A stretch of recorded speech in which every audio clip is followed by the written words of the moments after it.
flavonoid yang lainnya. Nah, itu bisa kita analisis juga dengan metode yang lain ternyata. Jadi banyak metode yang bisa dilakukan ya untuk menetapkan kandungan-kandungan kimia dari dalam tanaman tersebut ya. Nah, karena ada banyaknya metode, sehingga metode mana nih yang akan kita jadikan sebagai acuan untuk menetapkan standar ya. Itu menjadi sulit kadang-kadang. Sehingga perlu suatu konsensus atau perjanjian, oh metode inilah yang akan kita gunakan untuk menetapkan kualitas dari si ekstrak ini atau menetapkan kualitas dari simplicia ini. Seperti itu. Kemudian permasalahan dan tantangan yang kelima adalah senyawa pembanding masih jarang. Ya, adik-adik ya. Yang namanya senyawa bahan alam itu sangat melimpah sekali ya. Dalam satu kali jalur biosintesis itu produk sampingannya itu bisa banyak ya.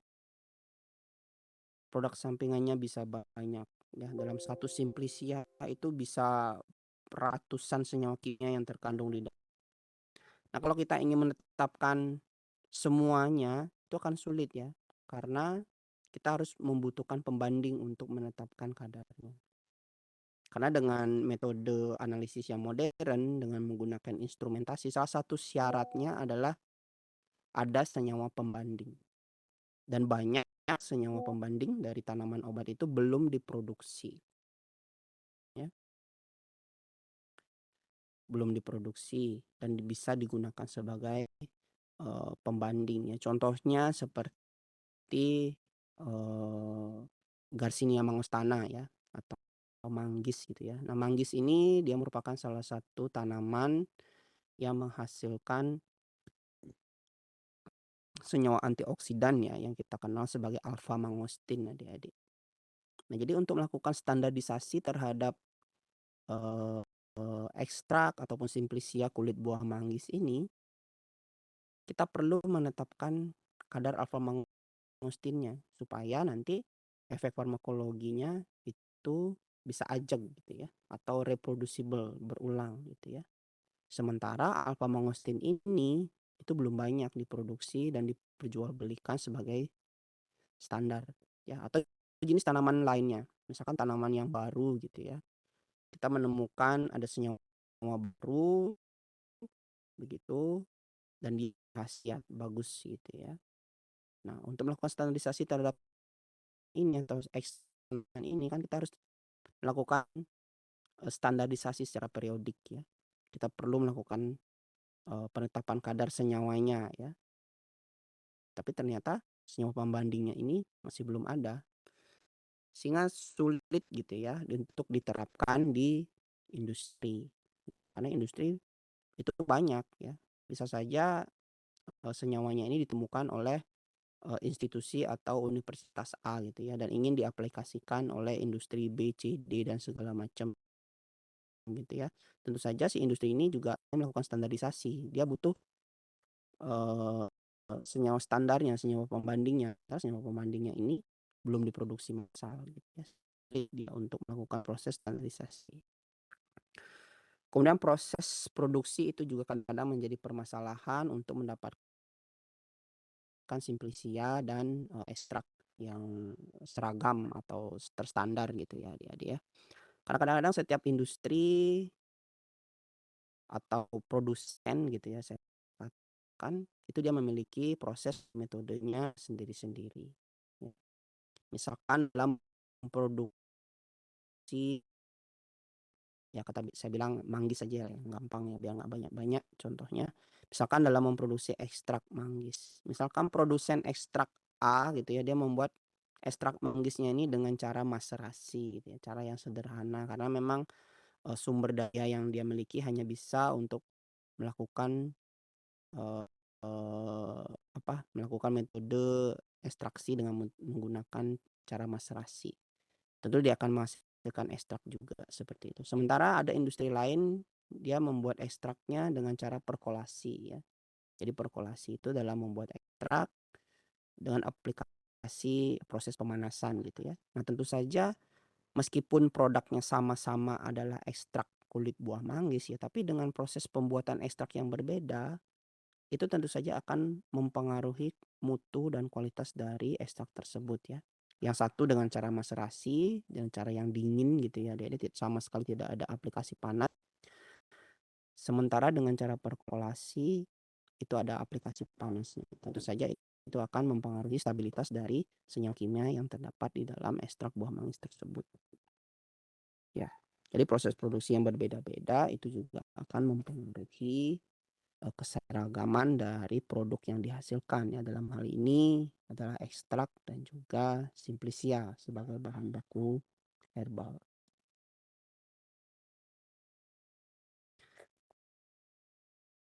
Oke. Nah, untuk menjawab tantangan begitu ya, saya bilang tantangan atau permasalahan tadi yang saya sampaikan terkait dengan senyawa kimia, keragaman senyawa kimia, standar begitu ya. Kemudian cara-cara produksi yang berbeda-beda mungkin ya. Maka dilakukanlah pemilihan begitu ya. Hal-hal apa saja sih yang wajib dilakukan standarisasi ya, baik terhadap simplicia maupun terhadap ekstrak. Nah, dari farmakope herbal gitu ya adik-adik ya, itu sudah ditetapkan bahwa karena tanaman ini banyak jenisnya, kandungan kimianya banyak begitu ya, maka kita harus memilih hal-hal apa saja sih yang paling mendasar begitu ya, yang harus ditetapkan sebagai standar. Ya. Nah, parameter standarnya ini itu ada dua, ya, yaitu parameter standar umum atau bisa kita katakan sebagai non spesifik dan parameter standar spesifik ya. Parameter standar umum ini itu maksudnya adalah bahwa parameter standar ini bisa dikerjakan untuk semua jenis simplicia maupun semua jenis ekstrak ya. Jadi tidak dibeda-bedakan. Misalkan ekstrak jambu biji dengan ekstrak kunyit begitu ya. Tidak dibedakan, tapi parameternya umum. Semuanya harus memenuhi parameter umum ini. Kemudian ada namanya parameter standar spesifik. Nah, parameter standar spesifik ini adalah hanya dikerjakan pada jenis-jenis ekstrak tertentu ya. Karena dia sifatnya spesifik khusus adik-adik ya. Guna untuk memenuhi syarat dari definisi ekstrak ataupun simplicia.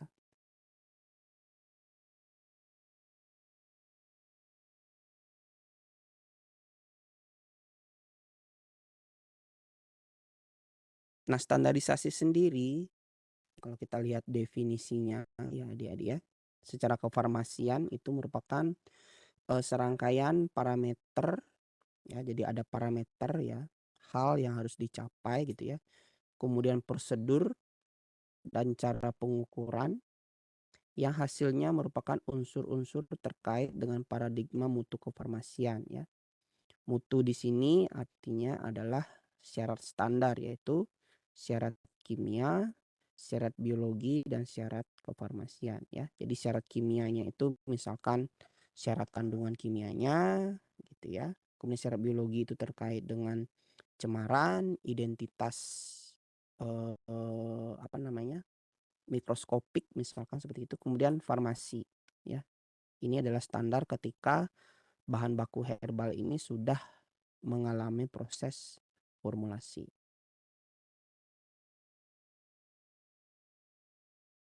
Pada definisi lain juga dinyatakan bahwa standarisasi ini merupakan seluruh pengukuran gitu ya yang dilakukan selama proses produksi atau manufacturing dan proses quality control ya untuk menghasilkan kualitas yang reproducible ya. Jadi standarisasi ini merupakan rangkaian kegiatan yang harus dilakukan secara terus-menerus ya adik-adik ya. Guna untuk menjaga reprodusibilitas ya, kualitas yang berulang.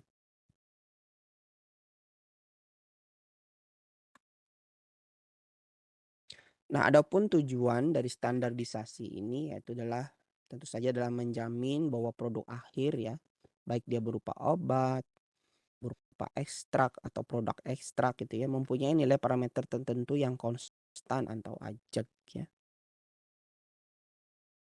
Kemudian bahan obat yang berkualitas serta aman dan bermanfaat ya, quality, safety, dan efficacy. Jadi berkualitas dulu ya. Dari satu proses produksi atau satu batch produksi dengan proses batch produksi yang selanjutnya itu sama bentukannya ya. Tidak boleh misalkan hasil ekstraksi hari ini warnanya coklat gitu ya. Tapi besoknya ketika kita produksi ekstrak lagi warnanya jadi hijau ya. Itu akan menimbulkan sanksi gitu, apa ya, rasa tidak percaya gitu ya dari si konsumen. Ini bener nggak ekstrak yang sama dengan yang ekstrak yang saya beli kemarin gitu ya. Karena warnanya aja kok beda ya. Itu adalah aspek kualitas. Kemudian aspek keamanan gitu juga harus distandardisasi ya. Karena harapan pertama dari penggunaan obat herbal itu adalah yang utama adalah aman dulu ya adik-adik ya. Kalau sudah aman gitu ya namanya obat herbal ini kan kurangnya banyak ya adik-adik ya, tidak cuma satu komponen ya. Intinya harus aman dulu, jangan sampai menimbulkan efek yang merugikan kepada pasien ya atau kepada pengguna begitu ya. Dia harus aman dulu ya. Kita jamin keamanannya dengan apa? Menetapkan misalkan cemaran mikrobanya atau kandungan kimia pencemar misalkan logam berat seperti itu. Kemudian barulah kita jamin efikasinya ya, bahwa si ekstrak ini atau obat bahan alam ini dengan kandungan kimia sekian begitu ya, itu akan mampu menimbulkan efek farmakologi yang sama ya, karena kandungan kimianya tetap sama misalkan seperti itu. Kemudian tujuan dari standarisasi selanjutnya adalah menghasilkan kualitas yang reproducible ya, sudah tadi ya, kualitas yang reproducible, kualitas yang berulang ya. Kemudian tujuan dari standarisasi adalah membandingkannya terhadap produk dengan senyawa baku yang dikenal atau menyatakan jumlah minimum senyawa atau beberapa senyawa atau golongan senyawa kimia ya.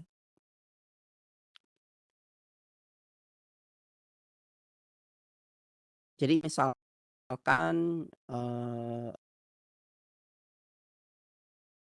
suatu produk bahan alam gitu ya adik-adik ya. Misalkan dalam bentuk tablet gitu ya.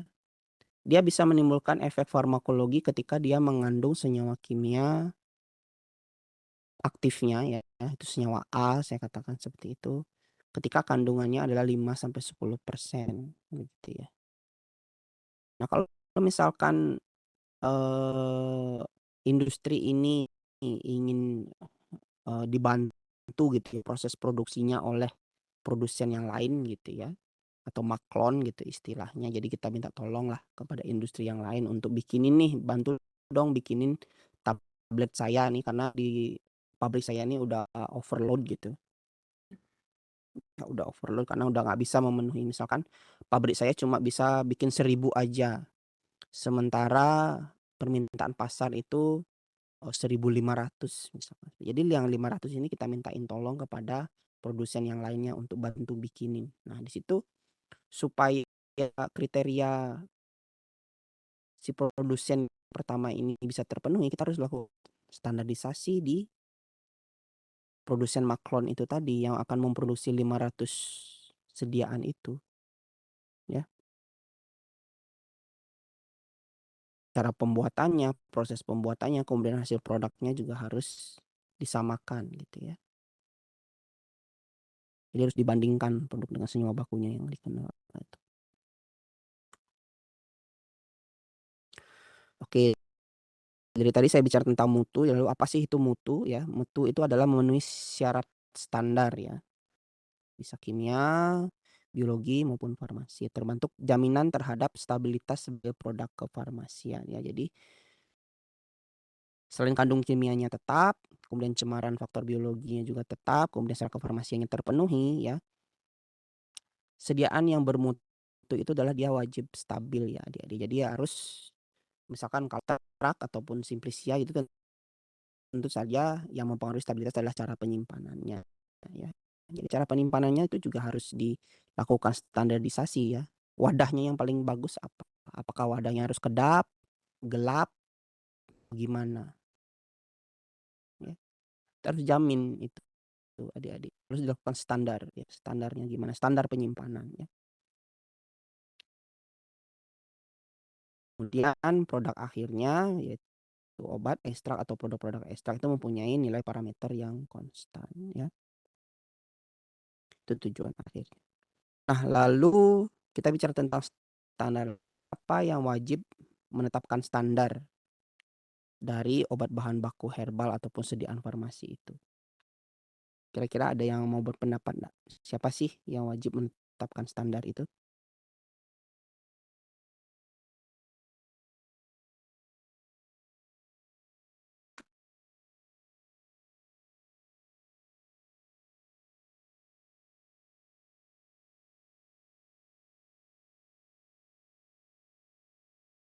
Silakan rasain kalau ada yang mau urun pendapat ya.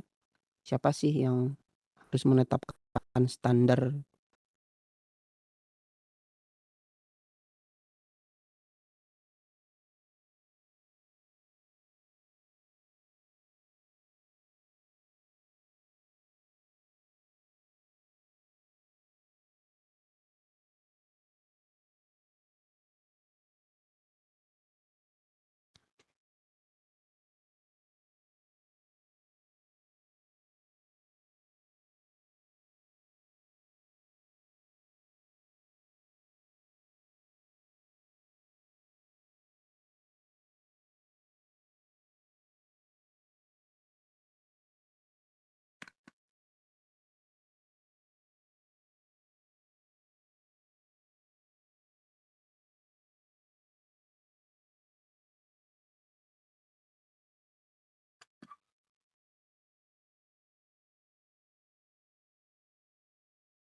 Oke, di kolom chat ada yang menjawab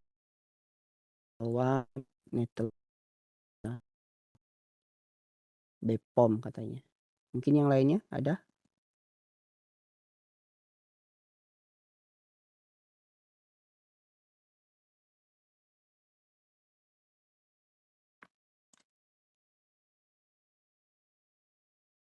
Kalau secara internasional menurut saya WHO.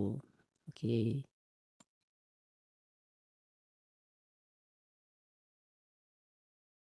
ada lagi.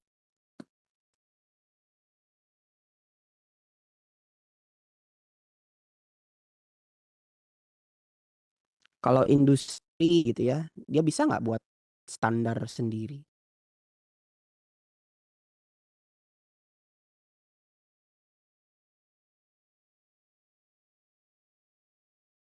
Bisa nggak ya? Kalau industri mau buat standar sendiri terhadap produk yang dihasilkan. Bisa katanya ya. Tapi ada syaratnya nggak standar yang dia buat sendiri itu seperti apa?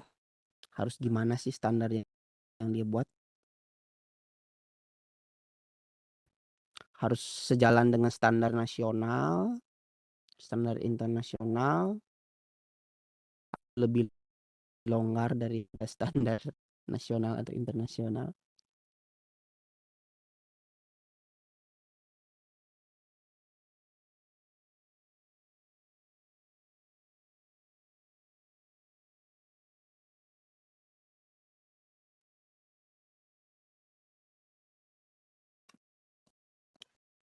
Oke, saya lanjut aja ya. Saya jawab aja ya adik-adik ya. Oke, dari jawaban, oke, tepat ya adik-adik ya. Jadi siapa sih yang wajib menentukan parameter-parameter standar tersebut ya untuk dipenuhi ya sebagai acuan begitu ya adik-adik ya. Mungkin secara internasional diatur secara eh, melalui WHO gitu ya. Jadi juga oke. Ya jadi standar itu tentu yang pertama adalah harus bisa dilakukan secara global ya adik-adik ya. namanya kita menstandardisasi tentu saja konsepnya harus bisa diterima semua stakeholder ya, oleh konsumen, oleh produsen, ya, satu suara begitu ya adik-adik. Jadi harus ditetapkan, ya biasanya ditetapkan dalam skala yang lebih besar dulu, ya. Nah standar biasanya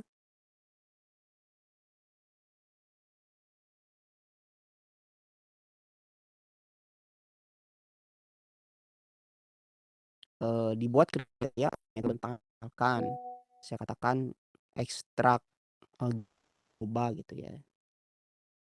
Itu ekstrak ginkgo biloba adalah ekstrak dari tanaman, ginkgo biloba yang paling tidak mengandung minimal sekian persen, kandungan senyawa aktifnya gitu. Misalkan 10%. Terus aja nanti beberapa negara gitu ya, dia membuat sendiri lagi, sifatnya lebih strict ya adik-adik ya. Tentu saja kualitasnya harus lebih baik daripada lebih global ya. Misalkan tadi secara internasional dikatakan ya mengandung minimal 10% senyawa aktif A gitu ya, tapi negara yang lain lebih tinggi sedikit misalkan 11% atau misalkan Indonesia menetapkan 10,5%. Itu boleh ya. Artinya kita sudah melampaui standar yang lebih global, ya, standar internasionalnya misalkan seperti itu. Lalu pihak industri juga bisa ya, supaya dia menghasilkan kualitas produk yang lebih bagus, dia membuat standarnya lebih sendiri. Tujuannya apa? Dia membuat standar yang lebih tinggi ya, atau melampaui standar nasional maupun standar internasional ya. Misalkan dia menetapkan tadi internasional minimal 10% kandungan aktifnya. Di nasional misalkan 10,5. Sementara di industri dia nyetapinya adalah 11 ya. Tujuannya apa? Adalah untuk menjamin ketika dia produknya ini diedarkan secara nasional itu pasti terpenuhi. Karena dia sudah menetapkan standar untuk produknya yang bisa dirilis itu adalah 11%. Sementara nasional itu kan 10,5. Jadi ketika dia rilis pasti akan diterima. Kemudian ketika dilempar ke pasar internasional juga pasti akan diterima karena di internasional hanya 10%. Berbeda misalkan jika suatu industri dia hanya eee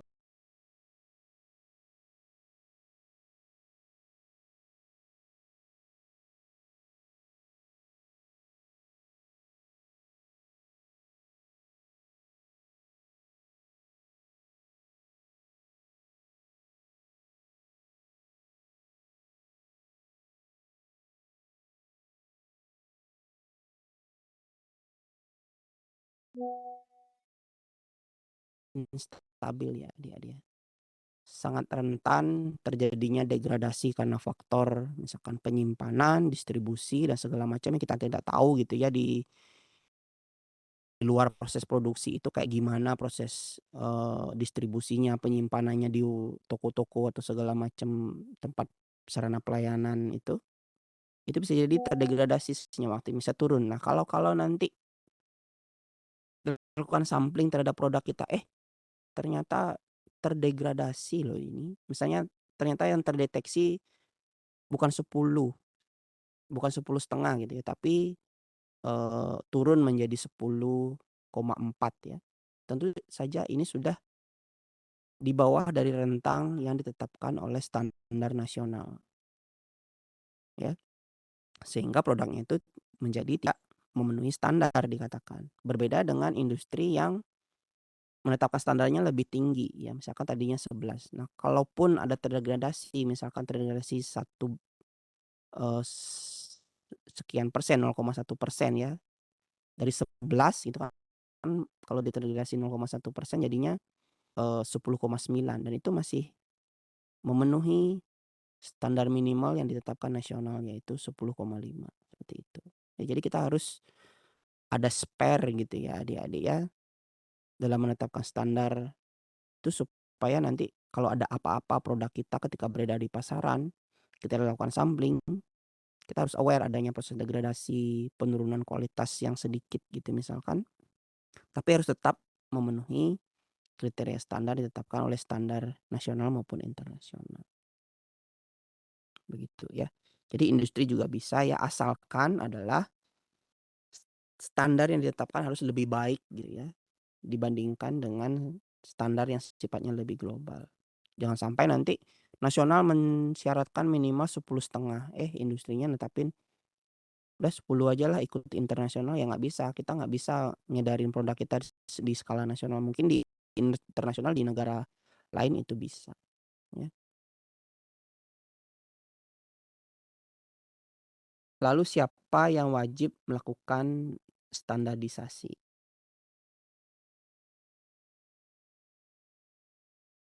Kira-kira siapa yang wajib melakukan standarisasi terhadap bahan baku herbal tersebut?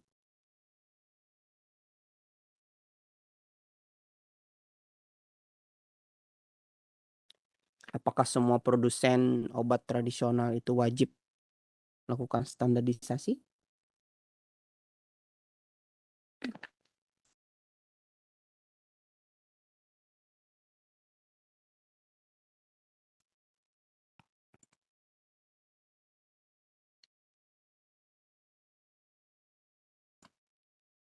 Oke, siapa nih Rasen?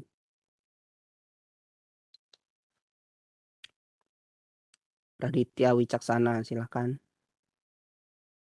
Baik, Bapak, terima kasih atas kesempatannya. Jadi kalau menurut saya siapa saja pihak produsen yang wajib melakukan standarisasi itu adalah produsen yang memproduksi obat herbal terstandar atau mungkin obat fitofarmaka. Kurang lebih seperti itu, Pak. Oke. Yang lainnya mungkin ingin menambahkan?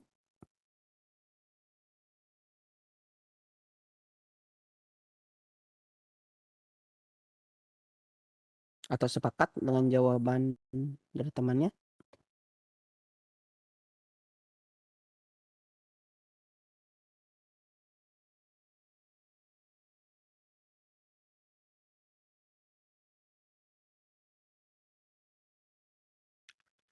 Oke, jadi dari jawaban yang tadi ya, jadi betul. Jadi jenis obat tradisional itu kan ada banyak ya, bukan ada banyak ya.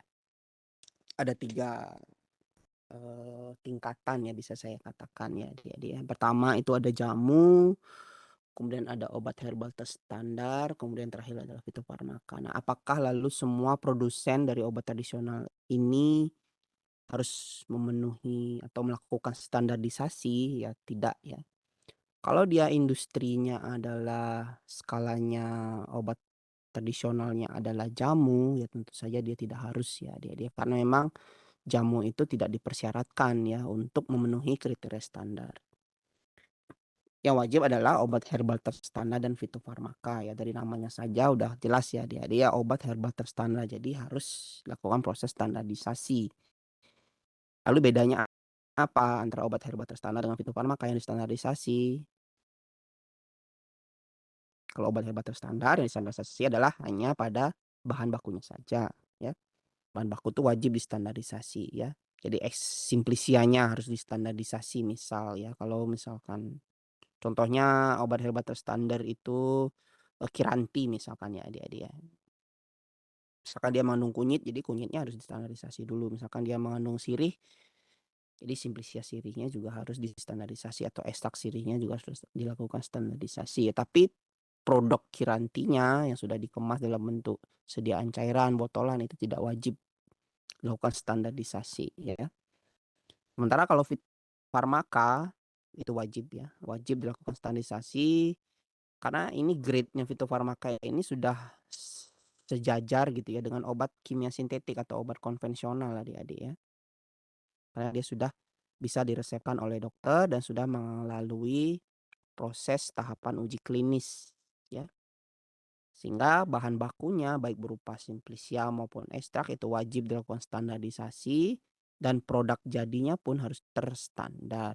Ya, misalkan dia bentuknya tablet ya, terus memenuhi standar misalkan uji disolusi, berapa waktu disolusinya yang harus dipenuhi dalam bentuk sediaan tablet, misalkan seperti itu. Ya waktu hancurnya berapa, itu harus terpenuhi ya. Tapi kalau obat herbal terstandar itu tidak wajib dipenuhi ya. Oke, terkait dengan bahan baku herbal itu ada 2 ya adik-adik ya, ada Simplicia, kemudian ada ekstrak ya. Mungkin di farmakognosi kalian sudah diperkenalkan sedikit ya. Ada yang masih ingat nggak kira-kira Simplicia itu definisinya apa ya?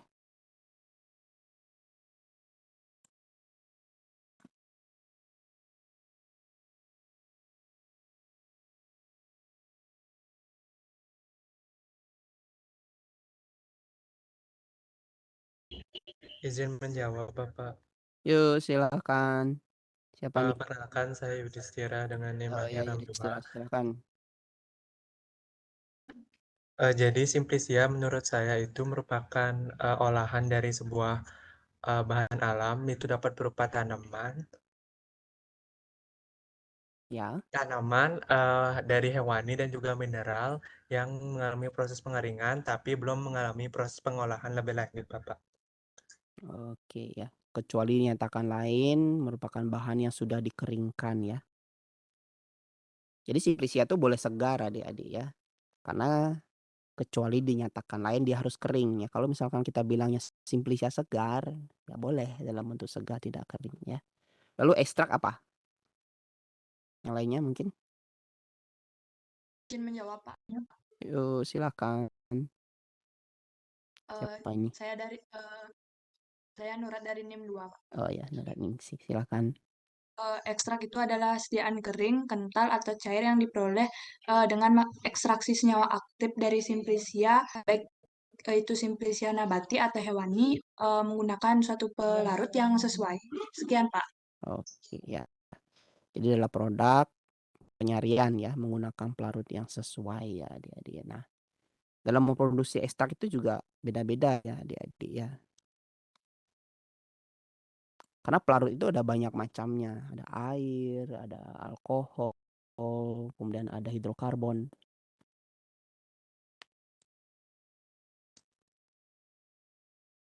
Yang tentu saja akan mempengaruhi kandungan-kandungan yang terdapat di dalam ekstraknya. Nah, itu harus ditegaskan ya ketika adik-adik misalkan membuat ekstrak ya. Ini ekstraknya ekstrak apa? Karena perbedaan pelarut akan mengakibatkan perbedaan polaritas pelarut yang tentu saja perbedaan kandungan kimia di dalamnya. Ya tentu saja nanti efek farmakologinya juga bisa beda nanti ya. Misalkan untuk membuat sediaan tablet obat diuretik gitu misalkan ya. Kita menggunakan ekstrak etanol daun kumis kucing misalkan. Itu bagus khasiatnya. Tapi ketika ini salah produksi, salah pesan gitu ya ke produsennya, dia menghasilkan ekstrak kumis kucing juga loh, tapi ternyata pelarutnya dia pakainya aseton misalkan. Tentu akan kandungan kimianya berbeda. Tentu nanti efeknya sebagai diuretik itu akan berbeda. Ya, seperti itu. Oke, di sini dipaparkan terkait dengan eh, jenis-jenis ekstrak ya atau tipe-tipe ekstrak begitu ya berdasarkan kandungan kuantifikasi dari senyawa aktifnya ya adik-adik ya. Di sini ada 3 jenis ekstrak ya. Yang pertama ada ekstrak terstandar atau ekstrak tipe A ya. Ini merupakan ekstrak yang distandarisasi terhadap senyawa berkhasiatnya ya. Jadi kalau untuk ekstrak terstandar ini biasanya adalah untuk ekstrak-ekstrak dari tanaman yang memang sudah diketahui senyawa aktifnya apa, ya, senyawa khasiatnya apa. Misalkan ekstrak tanaman kina ya, maka ekstraknya ini sudah dikuantifikasi, dia harus wajib mengandung senyawa kinin sekian persen karena senyawa kinin inilah yang aktif sebagai obat malaria dari kina itu. Itu adalah ekstrak terstandar ya. Jadi senyawa berkhasiatnya sudah diketahui. Kemudian jenis atau tipe ekstrak yang kedua adalah ekstrak terkuantifikasi atau ekstrak tipe B ya. Ekstrak ini ya, ekstrak terkuantifikasi ini adalah ekstrak yang distandarisasi terhadap kandungan yang ikut berperan dalam khasiatnya ya. Dia ikut berperan dalam khasiatnya meskipun senyawanya ini dia tidak berperan sebagai senyawa aktif utamanya ya. Tapi ketika senyawanya ini tidak ada dalam ekstraknya gitu ya, maka efek farmakologi dari ekstraknya ini akan menurun ya, bukan hilang adik-adik, tapi hanya menurun. Misalkan kalau yang ekstrak tertanda tipe A ini kan misalnya tadi saya contohkan adalah kinin gitu ya. Kalau kininnya hilang dari ekstrak kina ini ya tentu saja efeknya sebagai anti malaria akan hilang adik-adik ya.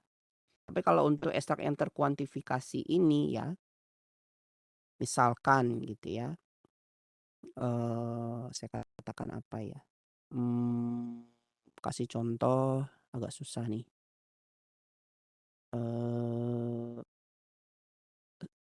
Stimuno misalkan ya adik-adik ya. Misalkan Stimuno gitu ya. Stimuno itu dari tanaman Phyllanthus neruri ya. Dia mengandung senyawa aktif yang namanya pilantin ya adik-adik ya. Pilantin ini merupakan senyawa utama dari Phyllanthus neruri ini, itu tanaman meniran ya.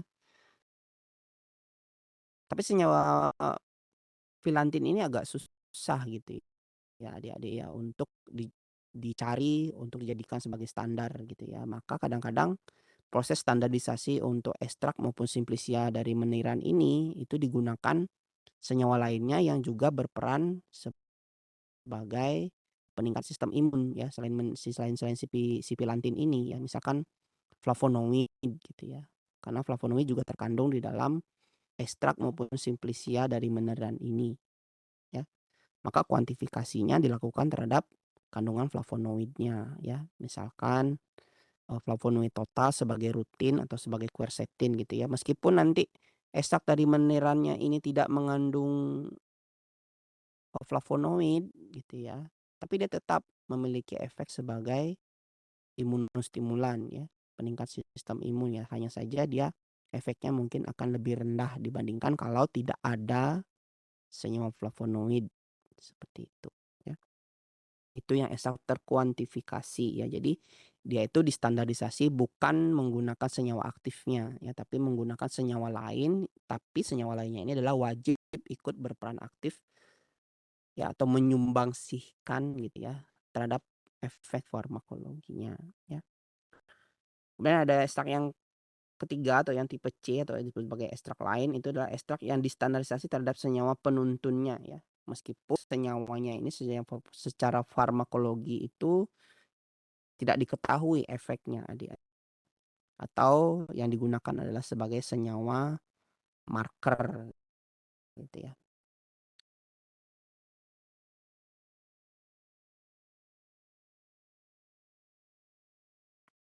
Jadi kalau yang ekstrak tipe C ini itu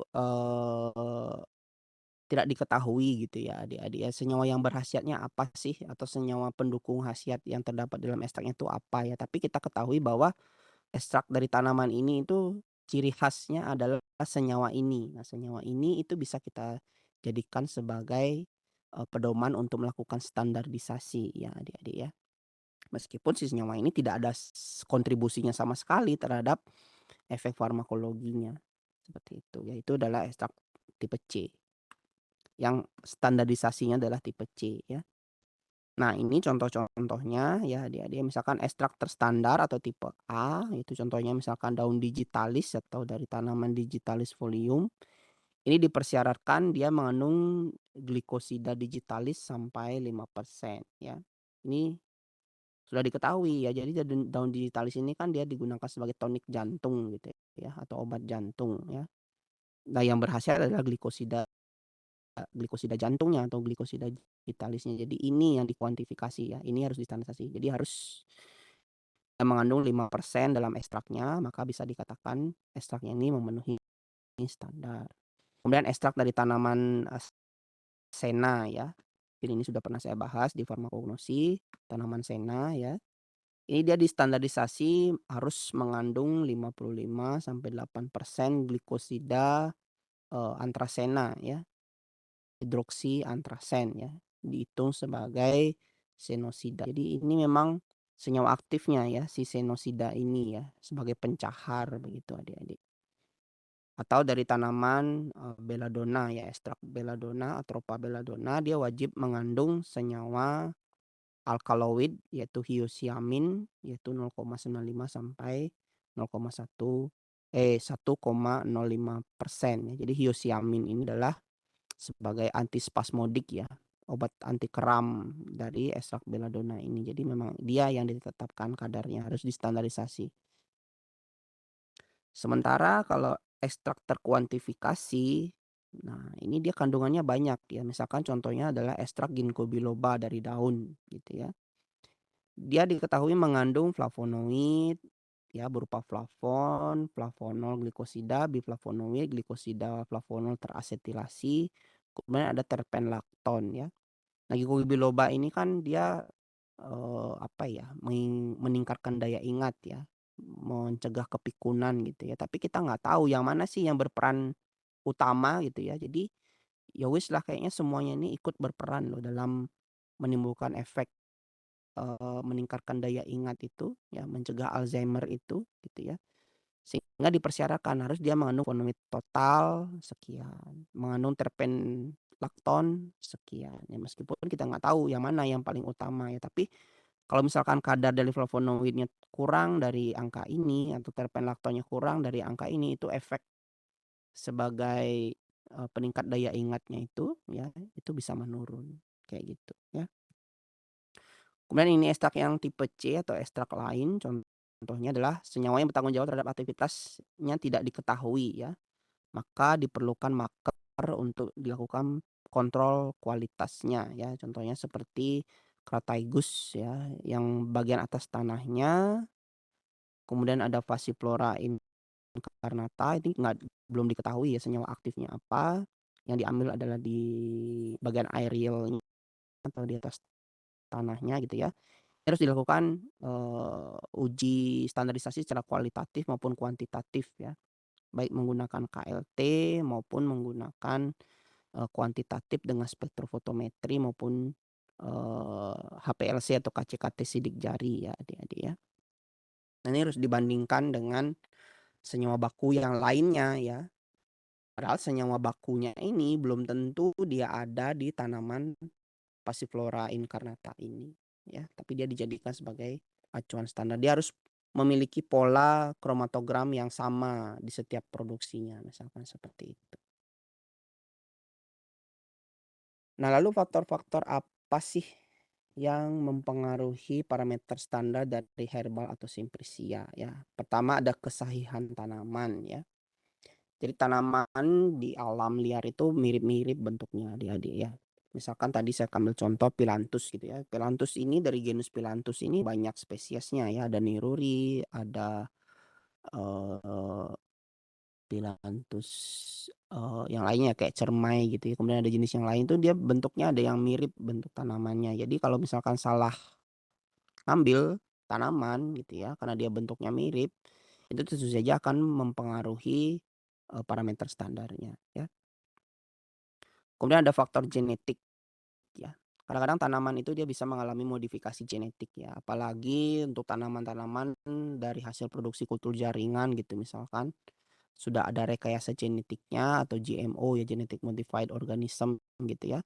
Itu dia akan mempengaruhi kualitas dari ekstrak atau herbal tersebut ya. Kadang-kadang dia menjadi kandungan senyawa tertentunya menjadi lebih tinggi, sementara kandungan senyawa yang lainnya bisa menjadi lebih rendah ya, kayak gitu. Kemudian lingkungan tempat tumbuh juga mempengaruhi ya. Lingkungan yang berair tentu akan membuat herbal kita kalau dia tumbuh di tempat kering itu dia akan mungkin jadi lebih pekat gitu ya, tapi tidak subur misalkan seperti itu ya. Itu sangat mempengaruhi sekali ya. Kemudian penambahan bahan pendukung pertumbuhan ya, yang namanya tanaman budidaya ya tentu saja biasanya untuk mengoptimalisasi produksi, para petani gitu ya, para pembudidaya biasanya memberikan pupuk tambahan atau dalam mencegah hama gitu ya, diberikanlah pestisida adik-adik ya. Tentu saja nanti residu-residu pupuk kimia maupun pestisida ini bisa saja masih tertinggal adik-adik di dalam, bahan baku herbal kita ya. Nah, untuk mencegah hal itu biasanya, para produsen atau para pembudidaya itu juga memiliki treatment sendiri ya, bagaimana caranya, untuk meminimalisir cemaran-cemaran sisa pupuk ataupun cemaran pestisida tersebut ya. Misalkan, eee, tahap pemanenannya itu adalah minimal berjarak, sekian hari dari, pemberian pestisida terakhir misalkan seperti itu. Atau misalkan sebelum panen, si tanamannya ini harus di-treatment misalkan disiram dengan intensitas sekian, kubik per menit ya debitnya misalkan seperti itu ya. Itu juga akan mempengaruhi, parameter standarnya.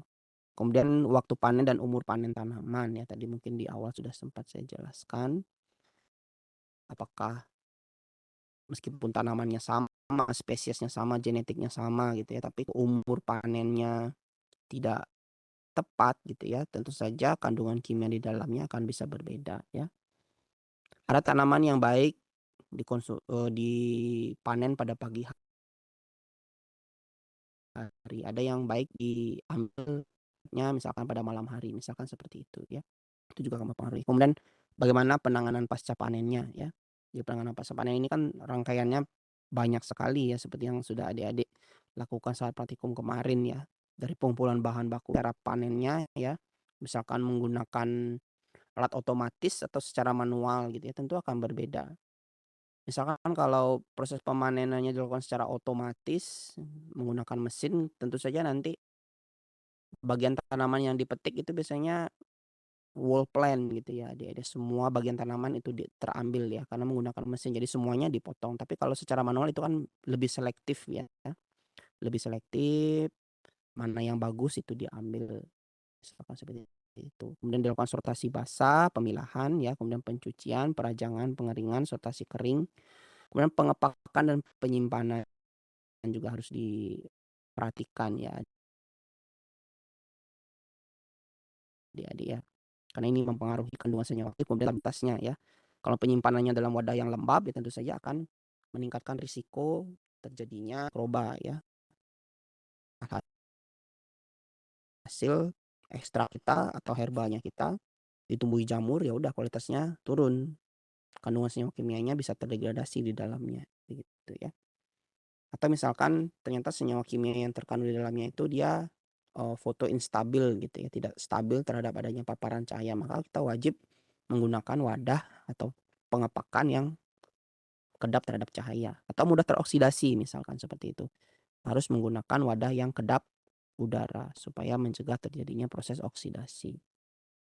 Kemudian rangkaian dari proses pembuatan ekstrak itu juga mempengaruhi dari parameter mutu standar ya. Misalkan pada tahap ekstraksi menggunakan panas berlebih ya, itu kan terjadi degradasi. Kemudian menggunakan pelarut yang ternyata pelarutnya ini tidak bagus kualitasnya, banyak cemaran logamnya, itu sudah akan meningkatkan kadar abu nanti ya dari ekstraknya kita ya, atau cemaran logam beratnya menjadi meningkat seperti itu.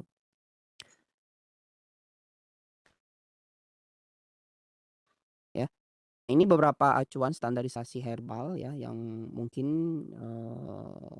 berlaku di Indonesia begitu ya adik-adik. Tentu saja yang pertama itu ada Farmakope Herbal Indonesia edisi 1 serta suplemennya.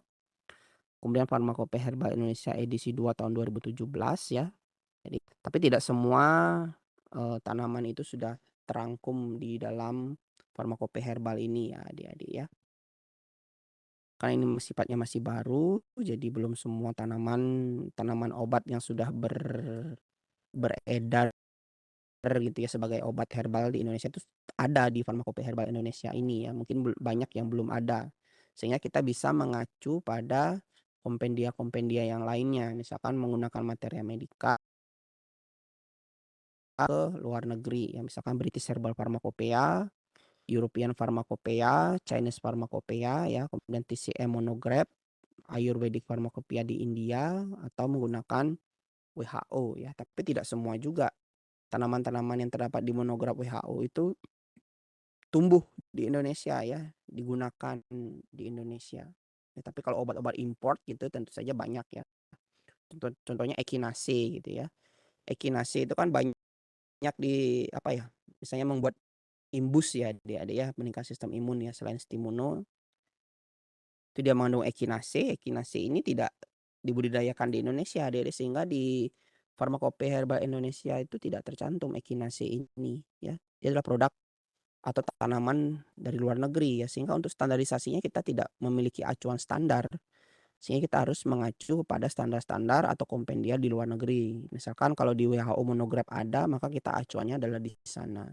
Jadi ekstrak Echinacea yang bagus itu seperti apa? Kita ngacunya ke sana adik-adik. Untuk melengkapi gap ya, kekosongan posisi dari jenis ekstrak atau jenis herbal yang ada di Indonesia, kita bisa mengacu kepada kompendia-kompendia negara lain ya. Nah, lalu apa saja sih yang terdapat di dalam acuan standar ini ya? Yang pertama di dalamnya adalah terdapat ketentuan umum dan persyaratan umum ya adik-adik ya. Misalkan ekstrak itu ekstrak apa? Ada ekstrak kental, ada ekstrak kering, kemudian ada ekstrak cair. Kategorinya apa ya? Apa yang membedakan antara ekstrak kental ya? Jadi kalau dalam produksi itu misalnya kita memproduksi ekstrak kering ya, kok ternyata kadar pelarutnya masih sekian, harusnya ini masuknya ekstrak kental atau ekstrak cair gitu. Nah, itu di ketentuan umum sudah dijelaskan. Kemudian persyaratan umumnya seperti apa ya. Kemudian beberapa jenis definisi itu juga dijelaskan ya. Misalkan kalau di Farmakopoeia Herbal Indonesia Simplicia ya, ada istilah Simplicia untuk bahan tanaman kering itu. Tapi kalau di farmakopoeia luar negeri itu mungkin disebutkan sebagai raw material gitu ya, atau raw herbal misalkan seperti itu. Selain itu di acuan standar ini juga terdapat monografi ya. Jadi monografi ini adalah penjelasan masing-masing dari herbal dan Simplicia ya adik-adik ya. Jadi di sini tertera parameter mutu standar umumnya atau non spesifiknya seperti apa yang harus dipenuhi, kemudian kriteria spesifiknya apa. Ya mungkin adik setelah kemarin saya asistensi mungkin sudah sempat baca di Farmakopoeia Herbal itu seperti apa ya kan dijelaskan ya. Simplicia jambu biji adalah Simplicia yang berasal dari daun tanaman Psidium guajava gitu ya. Yang paling tidak dia mengandung sekian persen kandungan aktif sebagai quercetin misalkan seperti itu. Itu dinyatakan di monografi. Kemudian disebutkan ya fotonya seperti ini, bentukannya seperti ini, kemudian fragmen-fragmen pengenalnya ya. Ketika dia sudah dalam bentuk serbuk Simplicianya dia ada ini misalkan kalau ada fragmen asing ya berarti kemungkinan besar si Simplicianya itu sudah dicemari ya atau mungkin dipalsukan ya. Kalau lebih negatif lagi pemikirannya ya bisa dipalsukan, dicampur dengan daun tanaman lain yang mirip gitu ya, yang mungkin tidak bernilai ekonomis dicampur dengan jambu biji yang bernilai ekonomis ya sehingga bisa dijual ya. Itu praktik pemalsuan. Kemudian di ekstraknya juga ada ya kadar airnya berapa, kemudian ada parameter standar spesifiknya, misalkan kandungan kimianya harus mengandung paling tidak sekian flavonoid total sebagai quercetin. Kemudian pola kromatografinya adalah harus seperti ini dengan menggunakan sistem kromatografi ini. Itu yang dijelaskan di monografi ya. Jadi penjelasan dari masing-masing kriteria bahan baku herbal tersebut ya. Kemudian di acuan standar ini juga ada lampiran ya. Biasanya di lampiran ini dia terdapat metode-metode yang digunakan untuk menetapkan parameter standar yang dipersyaratkan di dalam monografi ya. Jadi standarisasi itu adalah kan serangkaian proses ya adik-adik ya. Serangkaian proses yang dilakukan untuk menilai sesuatu bahan gitu ya terhadap parameter yang distandarkan. Tentu saja untuk mendapatkan nilai dari parameter standarnya ini harus dilakukan metode ya, metode pengerjaan. Nah, metode pengerjaannya ini juga harus distandarisasi, harus sama ya. Misalkan pada jambu biji gitu ya, kan dipersyaratkan dia paling tidak mengandung flavonoid total 10% ya. Di situ dijelaskan bahwa metodenya adalah menggunakan metode penetapan flavonoid total metode 1 misalkan gitu. Kalau misalkan adik-adik memproduksi ekstrak daun jambu biji, kemudian adik-adik mengklaim kandungan flavonoid totalnya adalah sekian, tapi adik-adik menggunakan metode yang berbeda dari yang disebutkan di dalam Farmakope Herbal Indonesia, itu tidak bisa dikatakan bahwa ekstraknya adik memenuhi standar. Kenapa? Karena metode yang digunakan untuk penetapan parameter standarnya adik-adik itu beda dengan metode yang ditetapkan oleh kompendia atau acuannya. Ya, jadi harus diperhatikan. Misalkan ya, adik-adik ingin menjual suatu ekstrak ke Jepang gitu misalkan ya. Misalkan di Jepang itu dipersyaratkan si tanaman ekstrak daun jambu biji ini saya katakan ya, harus mengandung 10% flavonoid total misalkan. Nah, adik-adik sudah mencantumkan nih 10% ya karena menggunakan metode yang adik-adik gunakan di industrinya adik-adik ya. Tapi ternyata di Jepang itu metode penetapan flavonoid totalnya berbeda dengan yang adik-adik kerjakan di industrinya adik-adik. Ya tentu saja nanti di Jepang produknya adik-adik tidak akan dikatakan tidak memenuhi standar karena metodenya beda penetapannya. Sehingga nanti dia tidak akan diterima di pasar Jepang, misalkan seperti itu. Jadi harus diperhatikan juga ya, kemana produknya adik akan dipasarkan. Kita harus ikut acuannya ya, di mana bumi dipijak, di situ langit dijunjung kayak gitu. Kita ingin menjajah pasar Jepang, kita harus ikuti aturan di Jepang seperti apa. Kita ingin menjajaki pasar Eropa, kita harus ikuti aturan-aturan yang ada di Eropa supaya apa? Supaya produk kita bisa diterima di sana, seperti itu ya. Jadi selain angkanya harus memenuhi sekian persen ya, kita harus juga wajib memperhatikan metodenya ya, metode apa yang harus digunakan untuk mendapatkan angka tersebut ya. Jadi metodenya pun harus standar, bukan hanya angkanya saja yang distandarisasi, prosesnya yang distandarisasi, tapi cara untuk mendapatkan hasil-hasil pengujiannya itu juga harus terstandarisasi ya. Oke, mungkin itu saja adik-adik untuk pertemuan kita pada siang hari ini ya. Jika ada yang ingin ditanyakan, ingin diperjelas lebih lanjut, ya boleh ditanyakan ya, mungkin sekitar 5 menit ada waktu.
Oke, bagaimana adik-adik? Ada yang ingin ditanyakan? Kalau tidak, mungkin bisa thumb up.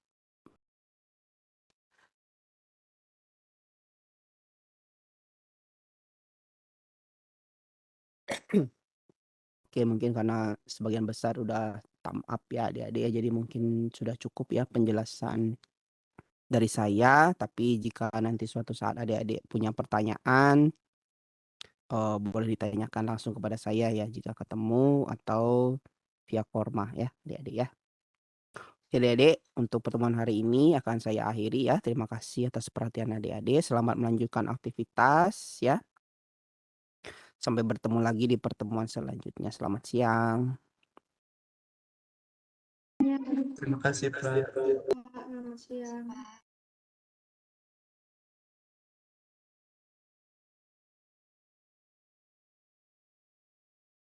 Oh ya nanti bahan kuliahnya saya upload di Oase ya.